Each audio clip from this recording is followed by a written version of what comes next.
소리책으로 사랑을. 여기는 아름다운 소리책방입니다. 안녕하세요. 반갑습니다. 오늘은 2022년 경인일보 신춘문예 당선작인 김양미 작가의 비정상에 관하여를 읽어보겠습니다. 함께 감상해 보실까요? 비정상에 관하여. 김양미. 교실은 난장판이 되어버렸다. 사물함 앞에는 미친년처럼 머리가 헝클어진 나와 입에 개거품을 물고 씩씩거리는 철구가 서로의 멱살을 잡고 대치 중이었고, 다른 아이들은 울거나 귀를 막고 교실 구석에 처박혀 있었다. 30분 전까지만 해도 따분할 정도로 평화롭던 교실이 쑥대밭이 되어버린 것은 아주 사소한 일 때문이었다. 사물함을 열겠다는 철구와 그걸 막아선 나와의 자존심 싸움. 결코 물러설 수 없는 한판 대결이었다. 뒤늦게 달려온 미애 쌤이 우리를 떼어놓으려 하자 철구가 울음을 터뜨렸다. 엄마한테 일러줄 거야. 다 죽었어. 15살 남자아이가 5살짜리 꼬맹이처럼 울부짖고 있었다. 미애 쌤이 입모양으로 무슨 일이에요? 라고 물었다. 나는 헝클어진 머리를 쓸어 넘기며 별일 아니에요. 라고 말해줬다.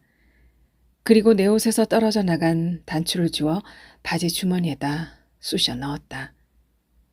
그날 저녁, 식탁에 앉아 멍하게 밥숟갈만 내려다보고 있는 나에게 남편이 물었다. 학교에서 뭔 일 있었어? 일이야, 뭐 맨날 있지. 목에 난 상처는 또 뭐야? 애들하고 싸웠어? 내가 애냐? 애들하고 싸우게. 그러고 보니 아까부터 어딘가가 쓰리다 싶었는데 목 부분이 긁혔던 모양이다. 한 번씩 이런 일이 있고 나면 온몸에 힘이 쭉 빠져버려 밥숟가락들 힘조차 없었다. 남편이 연고를 가져와 발라주며 쯧쯧 혀를 찼다. 그냥 대충 해. 걔들이 뭘 안다고 그렇게 용을 써? 순간 울컥하며 남편에게 버럭 소리를 질렀다. 걔들이 뭘 모르는데. 아니, 내 말은 그냥 불쌍한 애들이라는 거잖아. 그러니까 뭐가 불쌍한데? 걔들이 어디가 어떻게 불쌍하냐고. 더 말해봤자 싸움밖에 안 나겠다 싶었는지 약상자를 들고 돌아서다 남편이 짧게 말했다. 많이 힘들면 전에 말한 거 한번 생각해봐. 남편은 지난달에도 저 말을 했다. 전에 말한 거라고. 예전 같으면 내가 정신병자야? 그딴 소리 한 번만 더 해봐. 라며 바락바락 소리를 질러댔을지도 모른다. 하지만 오늘 학교에서의 일도 그렇고 뭔가 문제가 있어 보이긴 했다. 들이받기 전에는 멈출 수 없는 고장난 브레이크처럼 종종 나에겐 이런 일들이 일어나곤 했으니까. 점심을 먹고 학교 앞 카페에 커피를 사러 가는 길에 미애쌤이 불쑥 자기 언니 얘기를 꺼냈다. 예전에도 몇 번 2살 터울인 언니 이야기를 사적인 자리에서 한 적이 있었다. 우울증이 심해 가족들이 많이 힘들어한다고. 그런데 얼마 전에 아는 분 소개로 다니던 병원을 옮긴 뒤로는 많이 좋아졌다고 했다. 약 먹으면서 몸무게가 10kg이나 늘고 진짜 장난 아니었거든요. 근데 얼마 전부터 운동한다고 아침 일찍 나가는 거예요. 며칠 저러다 말겠지 싶었는데 오늘이 벌써 일주일째예요. 살도 좀 빠진 것 같고 얼굴도 밝아지고 암튼 한시름 났다니까요. 새로 옮긴 병원이 잘하나 보죠. 그냥 작은 개인 병원이래요. 사람도 거의 없고 언니는 그래서 더 좋대요. 내 친구 중에도 우울증이 심한 애가 있다며 연락처를 알려달라고 했다. 미애 쌤은 핸드폰 사진에 저장해둔 의사의 명함을 내게 보내주며 말했다. 근데 그 의사 쌤이요. 이름이 진짜 재밌어요. 한 번 들으면 절대 안 까먹을걸요? 우리 아파트 위층엔 유치원에 다니는 꼬맹이와 말티즈를 키우는 부부가 산다. 조금 전 집을 나오다 개를 산책시키러 나가는 위층 남자를 만났다. 좁은 승강기 안에서 안절부절 못하며 낑낑대는 개에게 남자가 말했다. 얌전히 있어야지, 코코. 문이 열리자 남자는 짧게 거머쥔 목줄을 잡아당겨 내가 먼저 내릴 수 있도록 기다려 주었다. 예의 바른 주인이 어떻게 행동하는지 보여주겠다는 듯이. 몇 년째 아래 윗집으로 살고 있었지만 아이가 쿵쿵 뛰는 소리나 밤늦게 개 짖는 소리가 들린 적은 거의 없었다. 한마디로 조용하고 예의 바른 가족이었다. 발걸음을 늦춰 남자가 개를 데리고 가는 뒷모습을 보며 따라 걸었다. 짧게 목줄을 거머쥔 남자가 빵집 모퉁이를 돌아 공원 쪽으로 사라지고 나자 버스가 왔다. 조금 늦은 시간이었지만 오후 6시로 예약을 잡았다. 전화를 받은 남자가 직장 다니는 분들을 위해 매주 화요일에는 8시까지 진료를 하고 있습니다. 라고 말해줬기 때문이다. 집에서 그리 멀지 않은 곳에 병원이 있었다. 몇 년 전부터 재개발을 한다, 안 한다, 말이 많다가 흐지부지 되어버린 동네에는 여기저기 비어있는 상점들이 눈에 띄었다. 전화로 알려준 대로 버스 정류장에서 오른쪽 골목으로 꺾어 들어와 10분쯤 걸어 올라가니 1층에 편의점이 있는 낡은 회색 건물 하나가 나왔다. 그곳 4층에 유두봉 정신건강의원이 있었다. 병원 대기실에 앉아 데스크에서 건네준 간단한 질문지에 체크를 하고 10분쯤 지나자 진료실 문이 열리며 누군가 내 이름을 불렀다. 진한 카키색 와이셔츠에 흰색 넥타이를 메고 있는 50대 중반 가량의 남자. 서글서글한 인상에 입가에 세로로 난 깊은 주름이 가로처럼 쳐져 있었다. 진료색 양쪽 벽면으로 책들이 빼곡하게 꽂혀 있었는데 전공서적 외에도 소설책과 시집 같은 것들이 제법 눈에 띄었다. 진료실이라기보다는 편안한 서재 같은 느낌이 드는 방이었다. 책상 위에 놓인 차트를 들여다보고 있던 남자가 말했다. 직업이 대안학교 교사라고 되어 있네요. 까만 슬리퍼 안에서 꼼지락거리고 있는 남자의 발이 책상 밑으로 보였다. 이 일 시작한 지는 얼마나 되셨어요? 5년 정도 됐어요. 정확히는 4년 8개월이고요. 이런 일도 무슨 자격증 같은 걸 따야 하나요? 딱히 그런 건 없어요. 대안학교니까. 그럼 대학에서는 무슨 전공을? 저는 철학과를 나왔습니다. 이 일하고는 전혀 상관이 없지만요. 제 동생도 철학과를 나왔는데 지금은 정육점을 하고 있습니다. 그의 동생이 정육점을 하고 있든 치킨집에서 닭을 튀기든 내 알 바 아니었다. 선생님, 사실 제가 여기 온 이유는요. 긴장을 풀기 위해 허리를 쭉 펴고 숨을 한번 크게 들이마셨다. 집에서 버스로 7정류장이면 올 수 있는 거리. 하지만 내가 여기에 오기까지 걸린 시간은 37년이었다. 말씀해 보세요. 편하게. 그러니까 저에게 문제가 좀 있는 것 같아서요. 어제 학생 하나랑 좀 다퉜는데, 아니, 사실은 옷의 단추가 다 떨어져 나갈 정도로 몸싸움을 했어요. 그 친구가, 그러니까 철구가 사물함 문을 계속 열고 닫아요. 탁탁 소리 나게요. 철구는 강박과 불안증이 있거든요. 근데 저희 반에 지우라는 애가 있는데 그 소리를 못 참아요. 자폐증을 가진 친구라 소리에 엄청 예민해요. 애들 우는 소리랑 개 짖는 소리, 그리고 물건을 탁탁 여다는 소리가 들리면 귀를 막고 미친 듯이 쿵쿵 뛰어다녀요. 그러다 벽에 머리를 박기도 하고요. 근데 그걸 보면 또 예진이가 겁을 먹고 구석에 처박혀서 끝도 없이 울어요. 한번 울기 시작하면 아주 끝장을 보는 친구거든요. 그래서 제가 그 사물함 문을 못 열게 막고 서 있다가 의사는 내 이야기를 들으면서도 계속 발가락을 꼼지락거리고 있었다. 자꾸 신경이 쓰여 무릎 담요 같은 걸 발에다 확 갖다 씌워버리고 싶은 충동이 일었다. 그러니까 선생님, 그게 별거 아닌 것처럼 느끼실 수도 있는데 보통 이런 경우 다른 교사들은 저같이 행동하지 않아요. 규칙을 어기면 생각하는 방 저희 학교에 그런 게 있어요. 화장실 2칸 크기 정도 교실인데 거기 앉혀놓고 반성을 하게 해요. 하지만 저는 그런 게 싫거든요. 그게 뭐 크게 반성할 일인가 싶고. 철구가 사물함 문을 탁탁 소리나게 여다는 건 걔가 스트레스 받는 일이 있었다는 거라 평소엔 그냥 내버려 둬요. 지우가 좀 괴로워하긴 하지만 그럴 땐 화장실에 데려가 변기 위에 좀 앉혀놓으면 되니까요.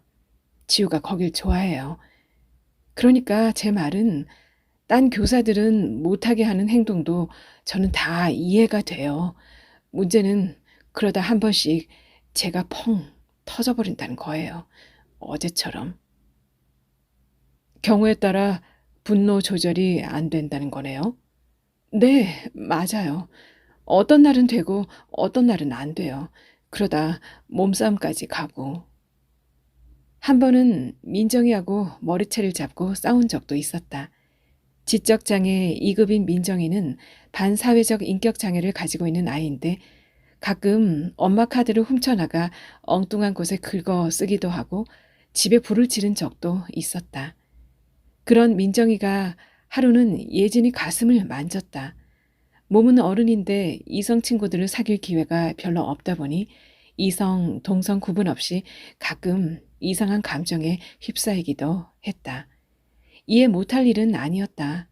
하지만 그날 민정이는 느글거리는 아저씨처럼 웃고 있었다. 그걸 보는 순간 나도 모르게 또 펑. 의사가 진료실에 있는 작은 냉장고에서 생수 한 병을 꺼내주며 말했다. 문제 없는 사람이 어디 있겠습니까?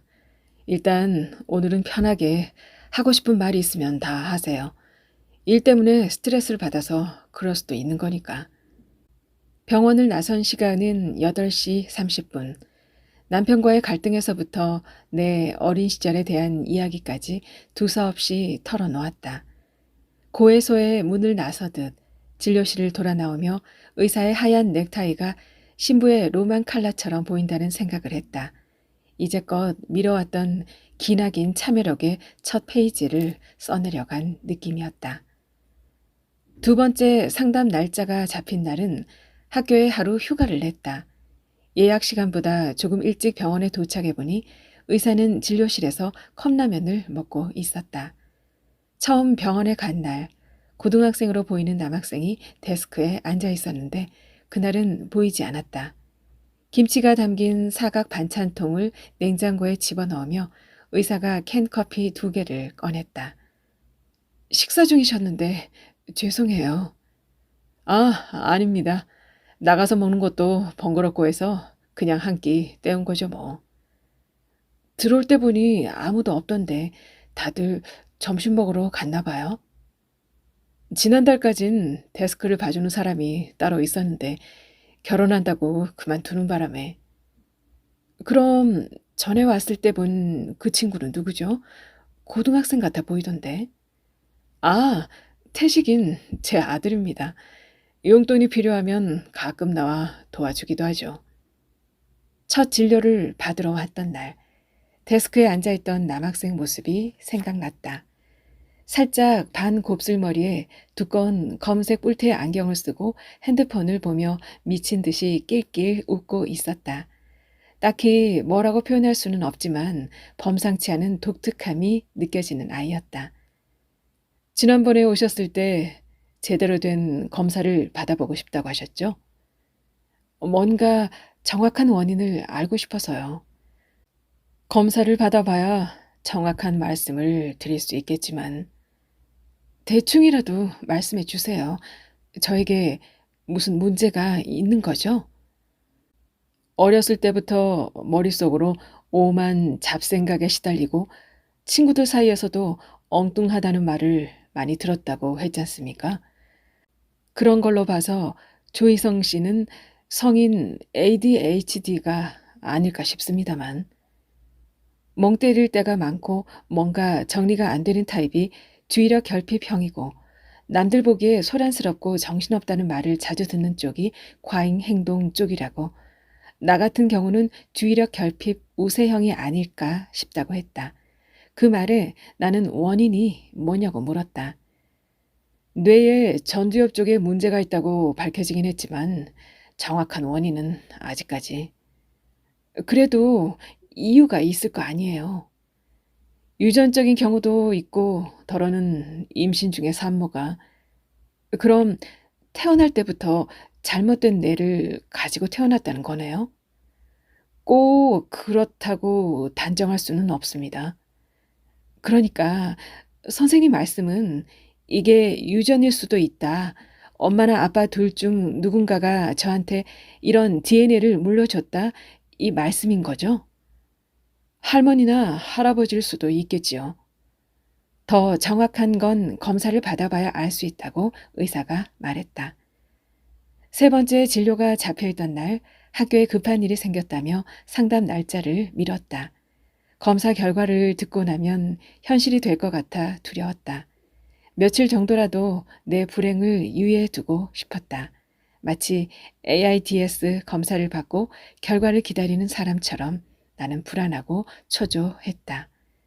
하지만 더 이상 미뤄둘 수만은 없는 일이었다. 이틀 뒤로 다시 진료 날짜를 받고 병원을 찾아갔다. 헬쑥한 얼굴로 나타난 나에게 의사는 밝은 표정으로 양성 판정을 내렸다. 조희성 씨는 검사 결과 ADHD가 맞습니다. 정확히는 주의력 결핍 우세형입니다. 내 뱃속을 열어 암덩이를 꺼내 보여주며 자, 이게 암입니다. 보셨죠? 라는 말을 듣고 있는 느낌이었다. 막연하게 그럴지도 모른다는 생각은 했다. 주의력 결핍 과잉 행동 장애는 동찬이와 철구처럼 복합 장애를 가진 친구들에게는 치질이나 무좀처럼 흔히 따라붙는 병명이었다. 예전에 동찬이 어머니가 한 번은 그런 말을 했다. 사람들은 자기 일로 겪어보기 전엔 절대 이해하지 못한다고. 오히려 무심한 사람들이 더 고마울 때가 있다고 말이다. 장애가 있는 아이를 낳아보지도 않은 사람들이 다 이해해요 라는 말을 동정어린 눈빛으로 전할 때 더 비참하고 더러운 기분이 든다고 했다. 저 의사는 내 고통을 절대 알지 못한다. 그래서 아무렇지도 않은 표정으로 나에게 저런 말을 짓거리고 있는 거다. 어쨌거나 어느 정도 예상은 하고 있었던 일이라 담담하게 받아들이기로 했다. 하지만 담담함이 참담함으로 바뀌는 데는 채 5분도 걸리지 않았다. 의사는 나에게 웩슬러 지능 검사지인가 뭔가를 꺼내놓고 하나하나 콕콕 짚어주며 말했다. 학습 능력을 보면 주의 집중, 지각 조직, 언어 이해, 처리 속도 이렇게 4가지 영역이 나옵니다. 정상적인 사람들은 이 4가지 지표가 거진 비슷해요. 근데 여기 보시면 조희성 씨는 아주 극과 극이에요. 언어나 출업 면에서는 점수가 높은 편이지만 작업 기억이나 처리 속도는 아예 바닥입니다. 어떤 면에서는 뛰어나지만 어떤 면에서는 아주 뒤처진단 말인 거죠. 예를 들면 시력이 오른쪽 눈은 아주 좋은데 왼쪽 눈은 아예 안 보이는 사람이 있다고 칩시다. 그럼 어떻게 될까요? 당연히 안 좋은 쪽 시력을 따라가게 돼 있습니다. 말하자면 조희성 씨에게 아주 뛰어난 재능이 있다 하더라도 현저하게 떨어지는 작업 기억이나 처리 속도 때문에 문제가 생긴다는 말입니다. 학교 다닐 때 수학이나 과학 때문에 평균 다 깎아먹고 그러지 않았습니까? 심할 경우엔 경계선 지능 장애를 의심해 보기도 하는데 조희성 씨 같은 경우 여기 자율신경계 검사를 보시면 의사가 계속 뭐라고 떠들어대고 있었지만 다른 건 귀에 들어오지도 않았다. 내 머릿속에서는 계속 한 단어만 반복해서 들려왔다. 장애, 장애, 장애. 장애가 있는 학생들 속에 파묻혀 살면서도 그들과 나는 분명 다르다고 생각했다. 어려서부터 그리 영특한 편은 아니었지만 그렇다고 모질한다는 소리를 듣지도 않았다. 글도 남들보다 빨리 깨우쳤고 좋은 대학은 아니지만 수도권, 정확히는 경기도 외곽에 있는 4년제 대학도 졸업했다.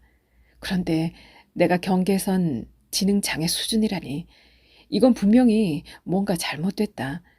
한참을 뭐라고 혼자 떠들던 의사가 검사지 묶음을 내 앞으로 밀어놓으며 말했다. 그래도 용케 잘 살아오셨네요. 하하하. 남편은 위아래 그리고 친구들과도 두루 잘 지내왔고 평범한 가정에서 무난한 성격의 시부모 밑에서 자랐다. 그에 비해 나는 어디로 튈지 모르는 럭비공 같은 인간이었다. 대학을 다닐 때도 별 이유 없이 휴학을 2번이나 했고 친구들은 방학 때 토익 학원이나 컴퓨터 자격증을 따러 다녔지만 나는 절에 들어가 한 달씩 처박혀 있기도 했다. 언젠가 한 번은 피자집에서 아르바이트를 한 적이 있는데 꼬질꼬질해 보이는 어린아이 2을 데리고 온 여자에게 여기보단 길 건너 피자집이 훨씬 더 싸고 맛있다고 말해 주었다. 그건 사실이니까. 하지만 우연히 그 소리를 듣게 된 피자집 사장은 그날로 나를 쫓아냈다. 억울하다는 생각만 했을 뿐 뭐가 문제인지 몰랐다. 의도를 가지고 한 건 아니었지만 결과적으로는 상식에서 벗어난 행동이었다. 이런 내 모습 때문에 남편도 정신과 상담을 권했던 거고. 오랜만에 소주나 한잔 하자며 남편과 마주 앉았다. 나 처음 봤을 때부터 뭔가 좀 이상했어? 이상하다기보단 조금 독특했지. 어떤 점이? 맨날 땅만 보고 다녔잖아. 부끄럼 엄청 타는 애처럼. 근데 또 어쩔 때 보면 뻔뻔하게 그지없고 싫은 건 죽어도 안 하는데 좋은 건 또 너무 열심히 하고 암튼 극과 극이었어. 오늘만 해도 저 말을 2번이나 들었다. 극과 극. 얼마 전에 영철 선배 만났을 때 그 이야기 하더라. 예전에 동아리 방에서 낮술 마시다가 선배가 그런 말 한 적이 있었잖아. 시내버스만 계속 타고 땅끝 마을까지 갈 수 있겠냐고. 그때 술 마시다 벌떡 일어나더니 네가 뭐라 그랬는지 기억나? 당장 가보자. 그날 영철 선배랑 나랑 결국 집에도 못 들어가고 버스만 몇 번을 갈아타냐. 그게 뭐 별거라고 다들 재밌어 했으면서. 한두 개가 아니니까 문제지. 2학년 땐가 MT 갔다가 벌레라면 먹었던 건 또 어떻고. 산에서 라면을 끓여 먹는데 나무 위에서 벌레가 냄비 속에 뚝 떨어졌다. 다른 여자애들은 소리를 지르며 난리가 났지만 나는 그게 뭐 그리 호들갑을 떨 일인가 싶었다. 냄비 속에다 손 집어넣고 벌레 끄집어낸 게 너잖아. 결국 라면도 저 혼자 다 먹고. 지금 생각하면 그냥 더러운 거였는데 그땐 눈에 뭐가 씌었는지 깔끔 떠는 애들보다 그게 또 나름 귀여워 보이기도 했으니까. 남편이 결혼하고 처음으로 나에게 더럽다는 말을 했을 때가 생각난다. 흰색 침대보 위에 놓인 내 발바닥을 들여다보던 남편이 뭐야? 발도 안 씻고 더럽게 라고 했다. 그 후로도 남편은 그릇에 밥풀이나 고춧가루가 묻어있거나 욕실 바닥에 떨어져 있는 머리카락 뭉치를 보며 그런 표현을 썼다.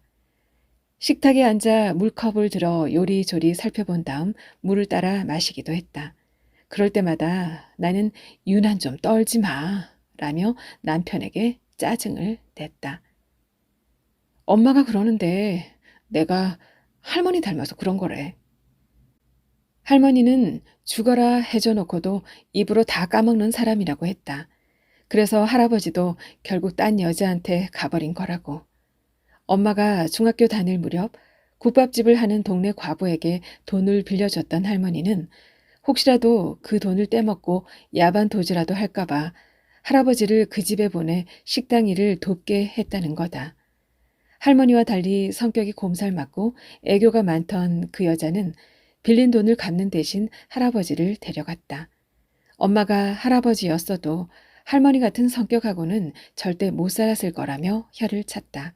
그러고 보니 할머니 집 그릇에도 고춧가루가 묻어있곤 했다. 결혼하고 우리 처음 싸웠을 때 기억나? 다음 날 내가 강원도로 출장을 갔는데 너가 택시 타고 따라왔잖아. 부부싸움 했다고 남편 출장 간 데까지 쫓아오는 여자가 어딨냐? 지금 와서 말이지만 그거 정상 아니야. 남편 말대로 나는 정상이 아닌지도 모른다. 뭔가가 틀어지면 견디기 힘들 뿐 아니라 잠시도 그 생각을 떨쳐내기 어려웠다. 엄청난 재앙이 닥친 것처럼 불안감이 점점 부풀어 오르다 급기야는 펑 하고 터져버렸다. 부부싸움도 그랬다. 참고 기다렸다가 나중에 다시 얘기하면 된다는 생각을 하지 못했다. 결국 남편은 이런 내 성격에 완전히 질려버렸던 거다. 네 번째 진료를 받으러 간 날 의사에게 물었다. 현대의학으로는 고칠 수 없는 병인가요? 치료의 목적이 완치가 아니라 완화라고 보시면 됩니다. 그럼 병원엔 왜 다녀야 하죠? 일단은 원할 경우 약 처방을 받을 수 있고 심리적 안정감과 행동 교정, 그러니까 일상에서 남들과 겪는 갈등 같은 것을 의식적으로 줄여나갈 수 있는 피드백도 받고 좀 더 솔직히 얘기하자면 짜증나고 답답한 거 털어놓고 나면 시원하잖아요. 그런 효과도 있으니까요.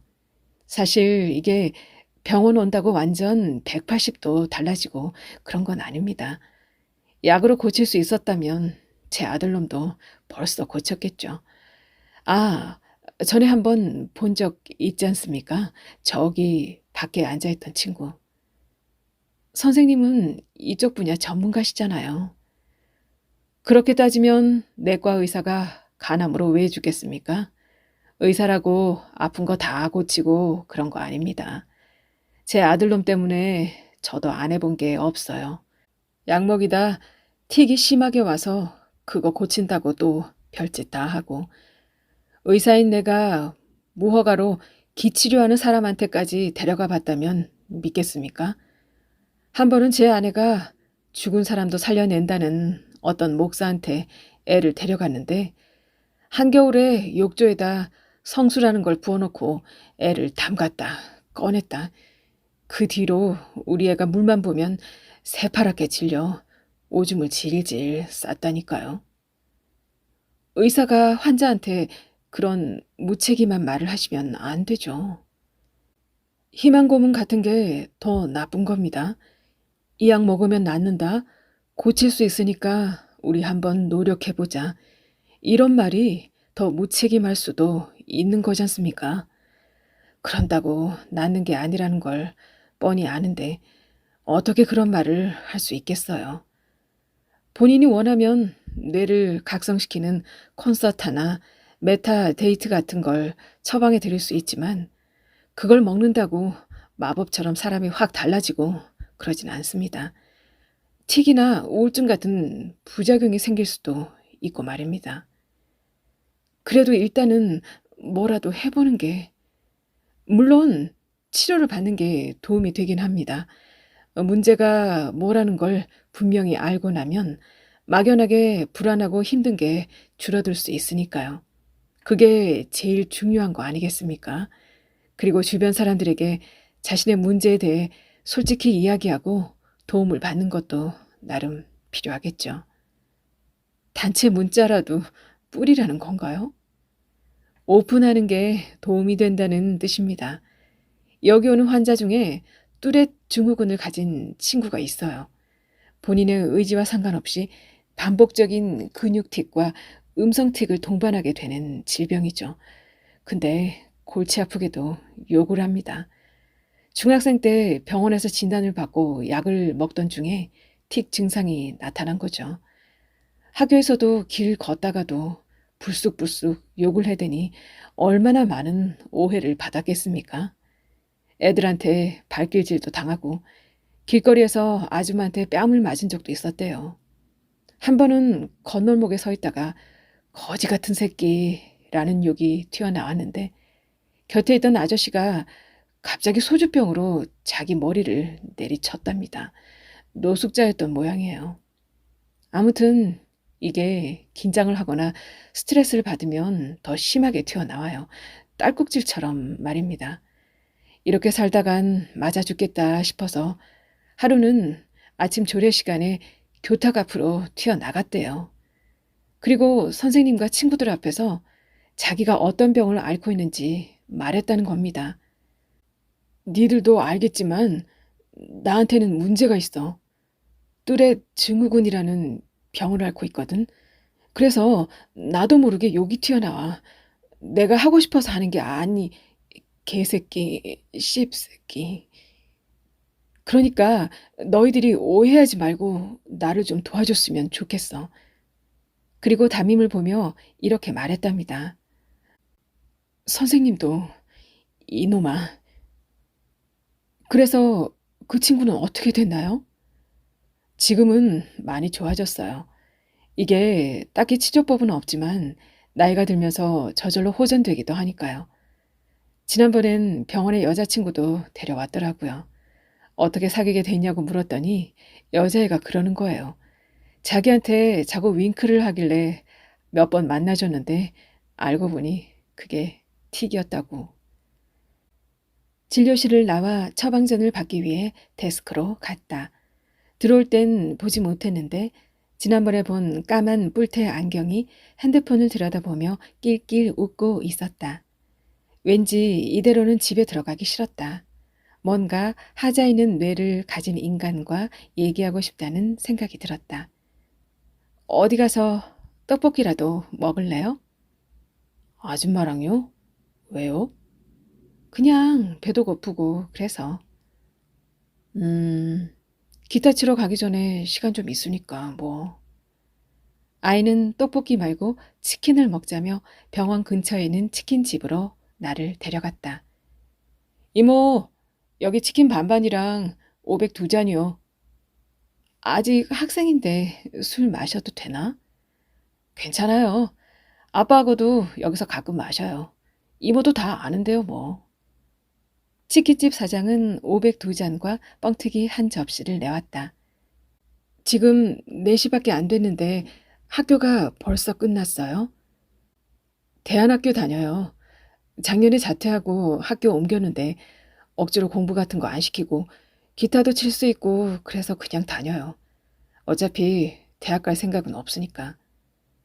아이는 거침없이 말하고 뻥튀기를 우걱우걱 씹어대며 맥주를 마셨다. 저희 아빠 원래 큰 병원에 있었거든요. 근데 저 때문에 여기 온 거예요. 예전에 제가 사고를 좀 크게 쳐가지고. 탁자 위에 아이가 흘려놓은 뻥튀기를 포크로 콕콕 찍으며 내가 물었다. 무슨 사고? 뉴스에도 나왔는데 중학생이 차 몰고 나왔다가 사고 낸 거. 암튼 그랬어요. 근데 지금이 더 속 편하대요. 병원 문도 손님 있으면 열고 없으면 닫고. 치킨이 나오자 아이는 닭다리부터 얼른 집었다. 근데 아줌마도 그거예요? 아까 처방전 보니까 뜨거워. 주의력 결핍 오세영. 학생은 과잉 행동 쪽이지? 둘 다예요. 과잉 행동에 주의력 결핍. 거기다 분노 조절도 잘 안 되고요. 아줌마는 지능 점수가 얼마로 나왔어요? 저는 94거든요. 바보는 아닌데 그렇다고 정상도 아니고 애매해요. 이게 IQ가 높게 나오면 창의력이 뛰어나고 활동적이다. 뭐 그런 쪽으로 봐주는데 지능이 떨어지면 그냥 장애인 취급받아요. 아, 그리고 말 놔요. 저보다 나이 많잖아요. 남아있는 닭다리 하나를 마저 집으려다 슬쩍 내 눈치를 보더니 이번엔 날개를 가져갔다. 제가 어려서부터 레고를 엄청 좋아했거든요. 그거 사는 데만도 몇천만 원 썼을걸요.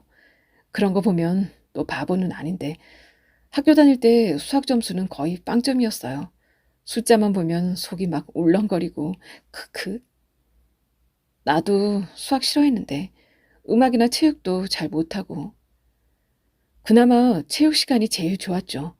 나가서 막 뛰어다닐 수 있잖아요. 수업 시간에 돌아다니면서 애들 건드리고 막 그러니까 선생님이 엄마한테 교실 밖에서 내가 어떻게 하는지 좀 보고 있으라 그랬대요. 그때 엄마 표정이 복도에서 벌 받고 있는 학생 같았어요. 나보고 계속 앉아 좀, 앉아 있어 그러는데 꼭 올 것 같더라고요. 크크. 아이는 맥주 한 잔을 더 시키고 치킨을 뜯으며 다리를 덜덜 떨었다. 근데 아줌마는 무슨 일 해요? 애들 가르쳐. 대안학교인데. 아, 너도 대안학교 다닌다고 했지? 우리 애들은 장애가 있는 친구들이라. 그래도 열심히 배우고 다들 착해. 에이, 착한 게 아니라 머리를 굴릴 줄 모르는 거겠죠. 원래 걔들이 그래요. 머리가 모자라서 못 굴리는 건데 그걸 착하다고 말하는 거잖아요. 듣기 좋으라고. 착한 거는 그냥 착한 거야. 모자란 게 아니고. 그게 국어죠. 저희 엄마도 사람들한테 맨날 그랬어요. 우리 애가 그래도 착하긴 하다고. 치킨 접시를 뒤적거리고 있는 태식에게 엄마하고는 사이가 어떠냐고 물었다. 엄마는 지금 통영에 가 있어요. 거기가 고향이거든요. 저도 외할머니 살아계실 땐 가끔 갔었는데. 이모, 여기 맥주 하나 더요. 이제 그만 마시라며 아버지 알면 혼난다고 치킨집 사장은 콜라를 꺼내왔다. 동생은 엄마하고 살아요. 저 엄청 싫어하거든요. 어릴 때 좀 많이 때렸는데 사실 미안하긴 하죠. 밖에서 당한 거 집에 와서 분풀이하고 그랬으니까. 그래도 걔는 정상이라 다행이에요. 동생까지 그랬으면 우리 엄마 벌써 죽었을걸요? 저 때문에 엄마하고 아빠 둘이서 맨날 싸웠어요. 아빠는 저한테 약을 계속 먹이자 그러고 엄마는 시골 분교 있잖아요. 거기 데려다 놓으면 좀 나아질 거라고 시골 가서 살자 그러고 몇 살 때더라? 암튼 기치료 받는다고 토요일마다 강원도 화천에 있는 무슨 절에 다녔거든요. 몸에 기를 뚫어줘야 애가 낫는다 뭐 그러면서 막힌 변기도 아니고 뚫긴 뭘 뚫어준다고 참. 암튼 그때 차 속에서도 둘이 엄청 싸웠어요. 그래서 한 번은 달리는 차에서 창문을 열고 밖에다 레고 상자를 던져버린 적도 있어요. 뒷차들이 빵빵 크락션 울리고 난리가 났었는데 크크. 치킨집의 주황색 백열등 때문인지 핸드폰에 있는 엄마 사진 몇 장을 내게 보여주는 태식이의 눈가가 발개져 보였다. 집에 돌아오는 길에 미영이에게 전화를 했다. 낯술 때문인지 눈물부터 터져 나왔다. 왜 그래? 너 뭔 일 있어? 아니야. 그냥 네 목소리 듣고 싶어서 전화했어. 너 규진 씨하고 또 싸웠구나? 그런 거 아니야. 근데 미영아, 나 그래. 너 뭐? 내가 문제가 좀 많은 인간이래. 병원에서. 병원에서? 너 어디 아파? 내가 왜 이런 병에 걸렸는지 모르겠어. 내가 왜? 뭐야 너? 암이래? 암보다 더 무서운 거. 고칠 수도 없는 거래. 그런 게 어딨어. 설마 너 에이즈야? 미영아, 네 눈에도 내가 그렇게 이상한 인간으로 보여? 말을 해야 알 거 아니야. 도대체 왜 그러는데? 중학교 때부터 20년을 넘게 봐온 친구였다. 자초지종을 듣고 난 미영이가 말했다. 그럼 여태 네가 정상인 줄 알았냐? 다섯 번째로 유두봉 정신건강의원을 찾았을 땐 내 또래로 보이는 여자가 데스크에 앉아 있었다. 새로 뽑은 직원인 듯했다. 차분한 인상의 그 여자는 친절하게 웃지도 그렇다고 무뚝뚝하지도 않은 얼굴로 접수를 받았다. 그리고 병원 대기실에는 초등학교 저학년으로 보이는 남자아이가 엄마에게 핸드폰을 달라고 떼를 쓰고 있었다. 심심하다며 짜증을 내는 아이에게 지친 얼굴로 여자가 말했다. 제발 좀 가만히 앉아 있어. 오늘 게임 3시간이나 했잖아. 약속 안 지키면 앞으론 핸드폰 금지야. 아이는 대기실에 있는 레고 박스를 꺼내 엄마가 보는 앞에서 바닥에 다 차르르 엎어버렸다. 지난번 치킨집을 나오기 전에 태식이가 가방에서 노트 한 권을 꺼내 보여줬다. 얼마 전에 안방 서랍을 뒤지다 발견했거든요. 엄마 일기장 같았는데. 거기엔 이런 글들이 적혀 있었다. 아이는 들어가는 데마다 소리를 지르고 온 진열장의 물건을 뒤집어 엎어 엉망진창으로 만든다. 너무 창피하고 부끄러워 죽고 싶다. 주변의 모든 것에 무심하다가 한순간 어느 하나의 목숨을 걸고 달려든다. 제 뜻대로 안 되면 세상이 무너져라 발악을 한다. 한 말을 끝도 없이 되풀이하고 노래도 한 구절만 반복해 부른다. 때론 그 소리가 날 미치게 한다. 스스로 기진맥진해서 나가 떨어지지 않는 이상 다른 방법이 없다. 차분히 앉아있을 수도 없고 조용히 논다는 것 자체가 불가능한 아이다. 구석구석 쑤시고 다니며 다른 사람의 신경까지 쑤셔 넣는다. 정말 지긋지긋하다. 그리고 노트의 마지막 페이지에는 이런 글이 적혀 있었다. 나는 나쁜 엄마다. 모두가 다 내 탓 같다. 태식이는 그 노트를 읽으며 자신이 마치 악마처럼 느껴졌다고 말했다. 오늘은 태식이가 안 보이네요. 우리 아들 이름도 아시네. 지난번에 치킨집 같이 갔다는 말은 들었습니다. 우린 동지잖아요. ADHD를 가진. 하하, 그렇긴 하네요. 직원을 새로 뽑아서 이젠 안 나와도 된다고 했습니다. 오늘은 홍대 쪽에서 기타 치는 형을 만난다고 갔어요. 다음 달에 학교에서 공연이 있거든요. 기타를 배우러 다니며 알게 된 형인데 한때는 그 친구도 우울증을 심하게 앓았다고 했다. 그래도 다행인 건 태식이가 요즘 많이 밝아졌어요. 한동안은 집에만 틀어박혀 있었는데 하고 싶은 게 생겨서 그런지 밖으로 나다니는 시간이 늘었어요. 하고 싶은 게 뭔데요? 졸업하고 나면 저 같은 꼬맹이들한테 기타를 가르쳐보고 싶대요. 자기는 다 이해할 수 있으니까 괜찮지 않겠냐고. 사실 이게 겪어보지 않으면 이해 못하는 거거든요. 어쩌면 그게 제일 중요한 건지도 모르죠. 누군가를 이해하고 있다는 거. 낳아준 부모도 그러지 못할 때가 많으니까요. 언제 또 생각이 바뀔지는 모르지만 일단은 열심히 해보라고 했다며 의사는 지난번에 처방해준 약에 대해 물었다. 처음엔 속도 좀 미식거리고 그럴 수 있는데 어땠어요? 이틀 정도 먹다가 그만뒀어요. 그럼 안 되는데 뭐든 꾸준히 해야 효과를 보는 거거든요. 내 문제가 뭔지 알고 나니까 안 보이던 게 조금씩 보여요. 학교에서 아이들을 대할 때도 집안일을 할 때도 계속 생각하게 돼요. 이거저거 순서 없이 막 그러지 않으려고 노력하거든요. 예전엔 빨래 개다 말고 시장 보러 가고 청소기 돌리다 갑자기 영화 보러 가고 그랬어요. 저녁에 삼겹살을 구워 먹어야지 생각하고 나갔다가 매운탕 거리를 사온다든지. 근데 요즘은 머릿속으로 순서를 정해요. 빨래를 다 개고 서랍에다 집어넣은 다음 시장을 보러 간다.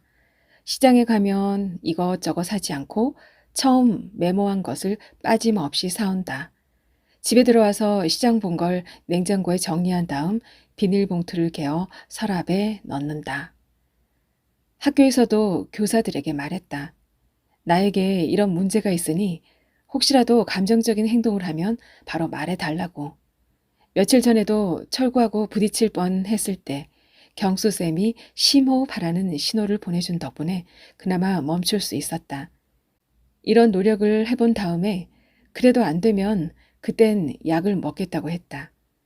고개를 끄덕이며 내 말을 듣고 있던 의사가 책꽂이에서 책 한 권을 뽑아왔다. 중학교 때부터 저한테 치료받으러 다녔으니 10년 정도 됐죠.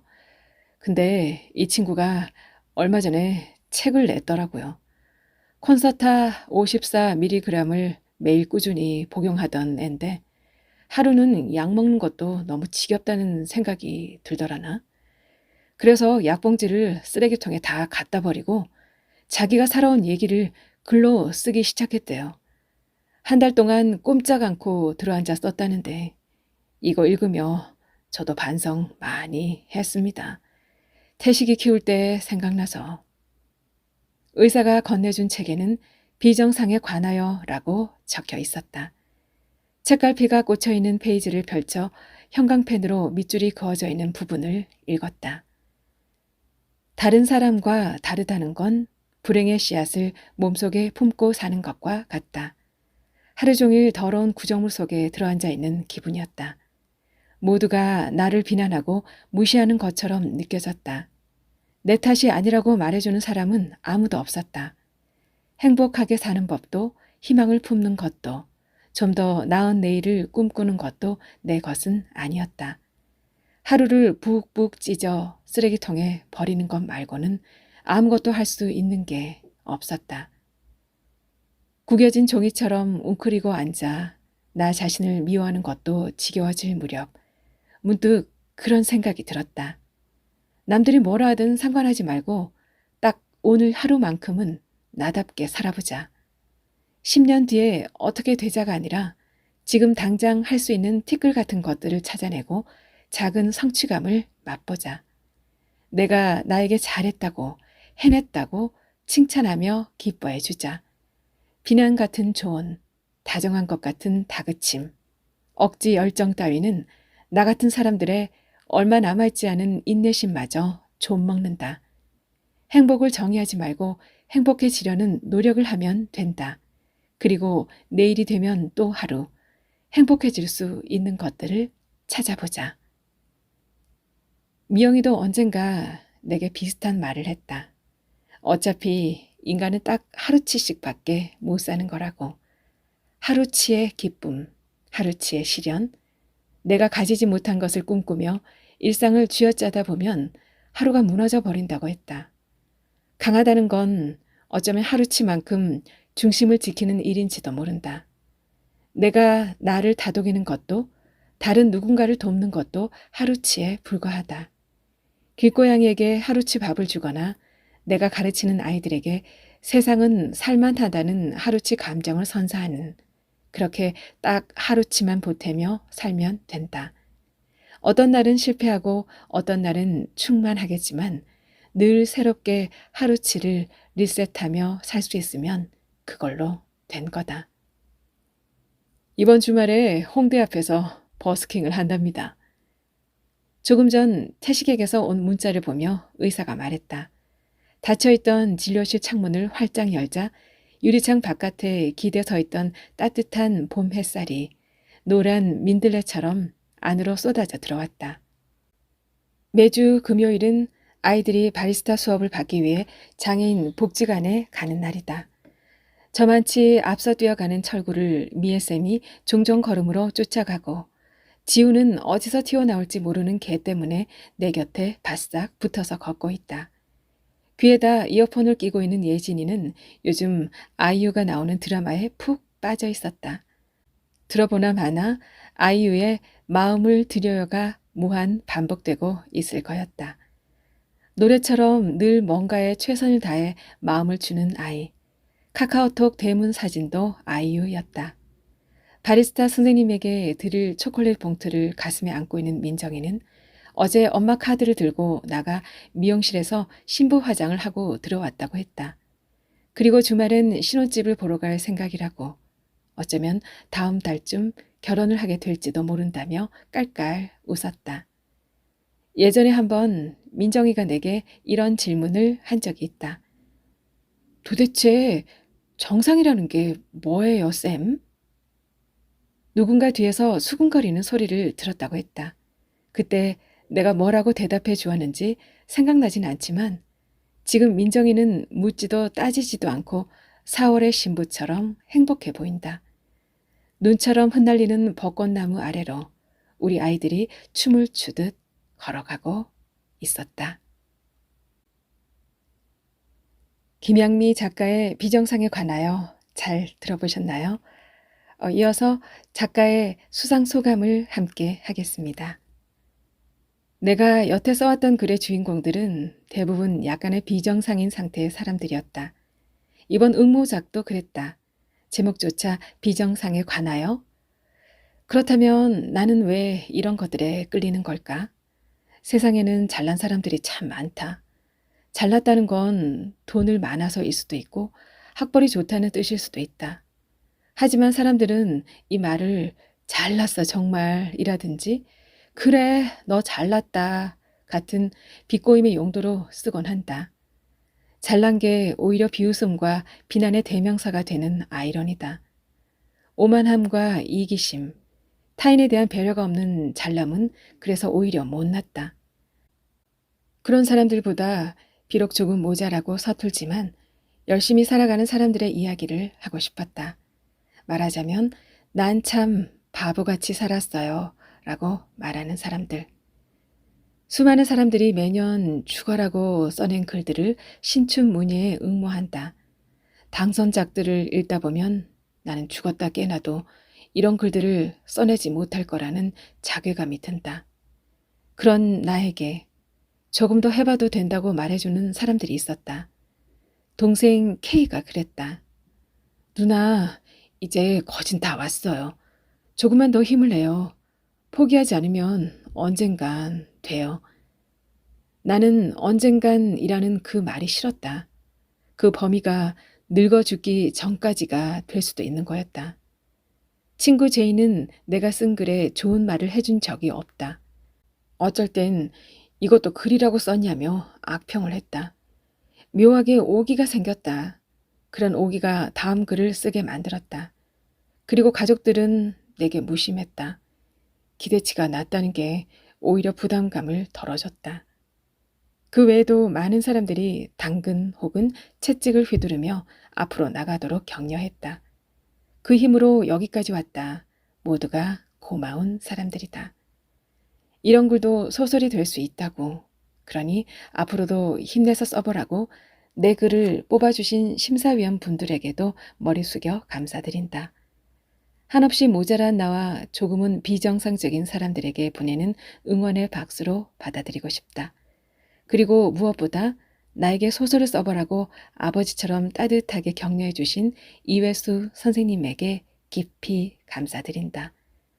꿈을 이루는 사람들은 방법을 찾아 움직이고 아무것도 이루지 못하는 사람들은 구실을 찾아 머문다고 했다.